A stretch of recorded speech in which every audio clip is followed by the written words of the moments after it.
good can an arbitrator be? Is an arbitrator basically a private judge? Is that what that is? And they're really kind of like confined to decision-making based on the law? Because I think you said that in arbitration, the arbitrator applies the law to the facts. So, so can an arbitrator be creative? In as much as a judge can be. Okay. So, for example, I recently had an arbitration and very, very difficult situation regarding a very young child. And I really didn't feel, I felt generally uncomfortable. I admitted it in the award. And I made an interim order.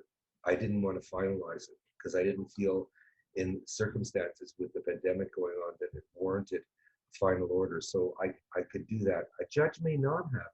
You know, you're there for the arbitration, you want the final order. I don't think the lawyer was very pleased.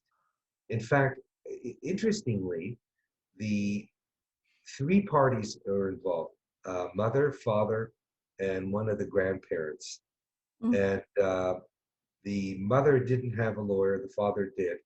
And the mother, father, and the grandparent came back to me and said, "Thank you very much. I know this was a difficult case, and you know, but I respect what you've done. I think it's good, and it'll work out." And blah blah blah. And then the lawyer for the one client who had a lawyer wrote back with an objection and like a 2-page thing and said this and that. Why are you doing that? Blah blah blah. And I just wrote him back and I said, "Why is it that you're the only one who's objecting to this when your own client said, 'Thank you very much, I appreciate it, and I'll follow the award to the T'?" Perfect example, you know? So, you know, if you have a situation, if you're a lawyer, this is a good way to deal with it, actually. If you have a lawyer that's a nasty bum on the other side, putting it bluntly, and you just can't get along with them, they're obnoxious, and there's a lot of them out there, believe me, unfortunately. Too many, let's put it that way.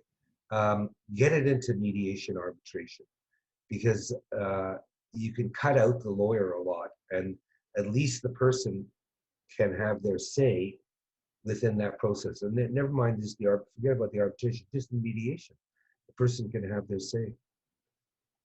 So I think it's,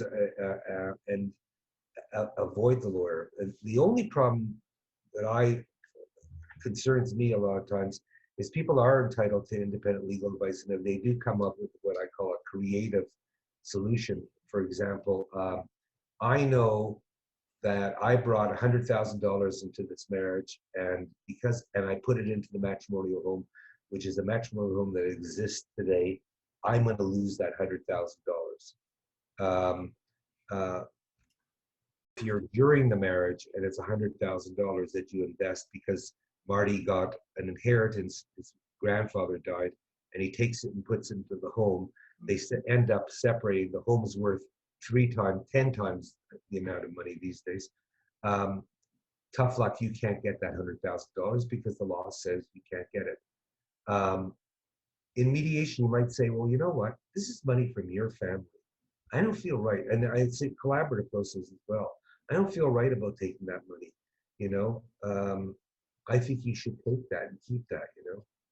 So I don't know. I feel the same way about pensions. I know what the law is, but I feel like you're the one who's sweating away and you end up, you know, getting an enormous pension. They have to split it. I know there's arguments on the other side as well where people are working and they're contributing and raising children. There's all kinds of other factors, but you know, the law is the guideline.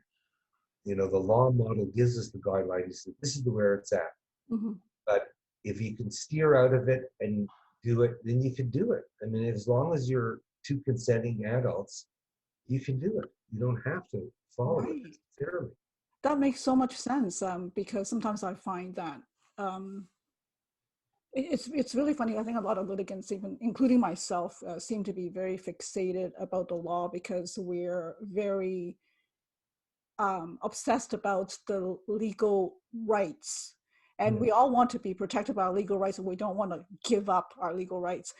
So I think that's where that's coming from. But Marty, I can imagine that if you were in a MED-ARB, right, and it must be almost painful, I think, for you to wear the arbitrator's hat and have to make a decision very narrowly, like you said just now, like if it's at home, because the law says, well, it's too bad, the law is a law, so you really don't have that much kind of leeway into, I see, okay, that makes sense.